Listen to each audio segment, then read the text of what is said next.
In a significant twist to South Africa's political scene, President Cyril Ramaphosa has made his first-ever public statement on the international arrest warrant issued by the United Kingdom against Economic Freedom Fighters, EFF, leader Julius Malema.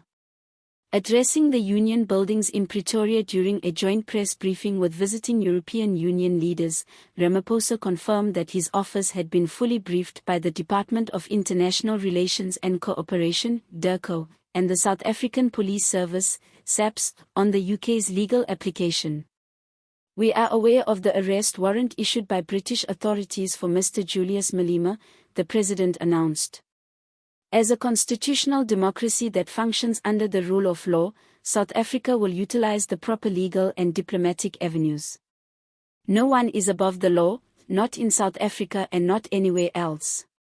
This was Ramaphosa's first public response since reports emerged last week that a UK magistrate's court had issued a sealed warrant for Malema in connection with an alleged money laundering and organised financial crime probe. The investigation focuses on Rutherford Consulting Ltd, a shell company legally registered in London but allegedly operating as a politically shielded laundering front for African elites. UK prosecutors allege that Malema knowingly or indirectly benefited from more than £4.2 million, about £100 million, that flowed through offshore accounts between 2020 and 2023.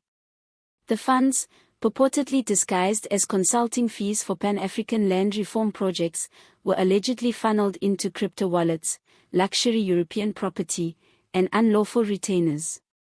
Malema, however, has rejected the allegations outright, denouncing the warrant as colonial vengeance masquerading as due process. Ramaphosa's carefully crafted remarks are being read as a balancing act, easing global pressure for accountability while avoiding a domestic political explosion from EFF supporters. "We will not preempt legal processes or interfere with the sovereignty of other jurisdictions," Ramaphosa emphasized. South Africa has treaties and cooperative frameworks with the United Kingdom. If a formal request for extradition is made, it will be considered through the appropriate judicial processes. Mr. Malema, as a citizen, is entitled to the assumption of innocence until proven otherwise. But political identity must not provide a shield against accountability. Political insiders say Ramaphosa had come under mounting pressure to speak after the UK Foreign Office summoned South Africa's High Commissioner in London for urgent talks earlier this week. A diplomatic note reportedly underscored Britain's expectation of full cooperation under the 2003 extradition treaty between the two countries, which governs the swift but fair extradition of suspects. Still, the political nature of this case has ignited fierce debate over whether existing frameworks can withstand the explosive mix of law, politics, and diplomacy surrounding Malema's case. Meanwhile, the EFF has doubled down. At a fiery press briefing in Braamfontein, party spokesperson Vianney Pambo dismissed the warrant as a politically motivated witch hunt against the only revolutionary voice left on the continent. He added, "The imperialist dogs of London want to silence the commanding chief because he dared speak the truth about global inequality. We are not intimidated, and we will not collude with an agenda to criminalize black leadership." The EFF has since launched the #HandsOffMalema campaign, calling for nationwide protests in Johannesburg, Durban, and Cape Town, with organizers expecting tens of thousands to take to the streets.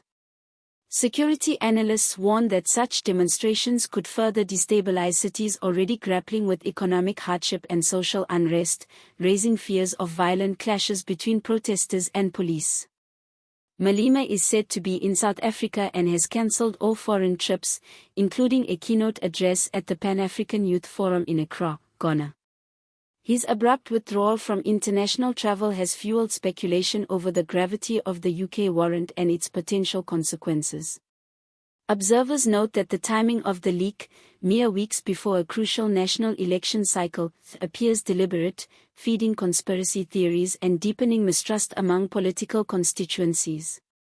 Legal experts argue that if the UK submits a formal extradition request, it will trigger a lengthy and contentious judicial process in South Africa, with the courts tasked to weigh the evidence provided by British authorities against the backdrop of domestic political pressure and the country's commitment to international law. For now, South Africa finds itself at a crossroads, its political climate growing more volatile as law, politics, and diplomacy collide in one of the most consequential developments of recent years. This case has the potential to reshape not only South Africa's political landscape but also its diplomatic relations for years to come.